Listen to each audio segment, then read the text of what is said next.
What is going on, guys? It is Bucky and welcome to your 10th C++ tutorial. And in this tutorial I'm going to be teaching you guys how to create a function that uses parameters. Now a parameter is quite simply additional information that function needs in order to work. So let me give you guys a quick example of this. Say you made a function to calculate the age of someone, how old they were. Well, some additional information you would need before you can calculate that is what year were they born. And once you have this information, you can calculate their age. So let's go ahead and now that we understand why a function would need additional information, let's go ahead and create a simple function to use additional information. So let's go ahead and create a function that just prints out Bucky's favorite number is blank. We might say Bucky's favorite number is 20. Bucky's favorite number is 68. Bucky's favorite number is 99. Well, since we don't know what my favorite number is yet, we're just going to go ahead and put a variable in place for that number. So since this isn't going to be making any calculations really, we can just go ahead and use void because that means return nothing. So name your function anything you want. I'm just going to name mine print crap since that's all it's going to do, print crap out on the screen. And before we just added these empty parentheses with nothing in between them, and then we coded the body right here. Well, whenever we use a parameter, you actually put that information right in your parentheses. And check this out. You know how I said we didn't know what that number is yet? And that's the additional information that we need. Well, since we don't know what it is yet, we just go ahead and we set it equal to a variable. And since this is an integer, we go ahead and set it equal to the variable int x. You can name your variable anything you want, but I'm going to name mine x because it's really simple, easy to work with. So now we can go ahead and we can add the body of this function. And all we're going to do in this function is print out on the screen Bucky's favorite number is, did I spell everything wrong? Yep, good to go. Bucky's favorite number is X. And then just go ahead and end that line. And now when our function runs, it's going to run something like this. If we say that our favorite number is 20, it's going to say Bucky's favorite number is 20. If we say that our favorite number is 10, Bucky's favorite number is 10. So we can run this function a bunch of times and give it a different piece of information each time, and it's going to work.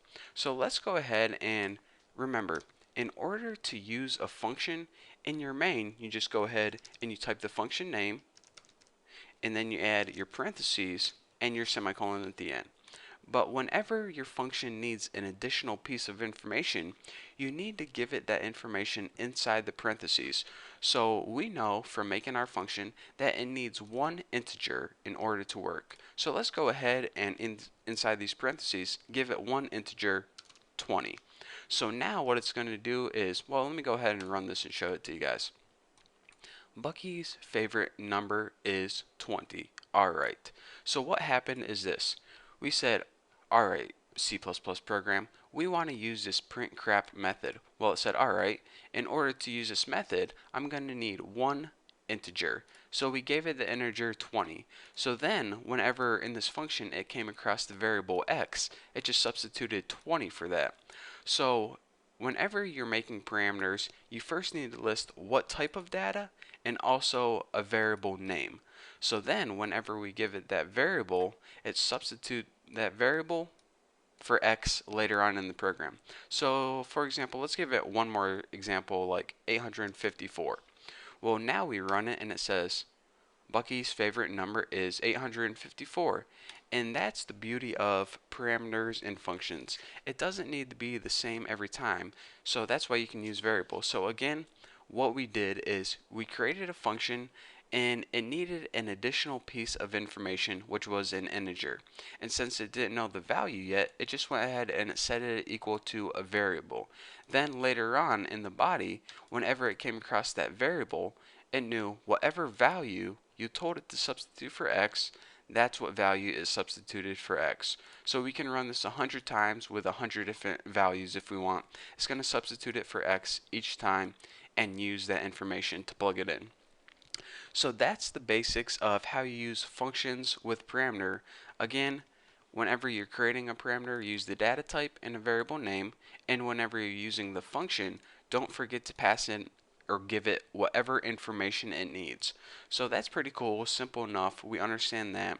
But in the next tutorial, what I'm going to be teaching you guys is how to use functions that use multiple parameters. What if a function needs more than one piece of information in order to work? Well, I'm going to show you guys how to do that too, and it's a little different than this, so you definitely want to watch that. So once you understand this and understand the basics behind functions and parameters, you're ready to move on to the next tutorial. So thank you guys for watching. Don't forget to subscribe, and I'll see you guys in the next video.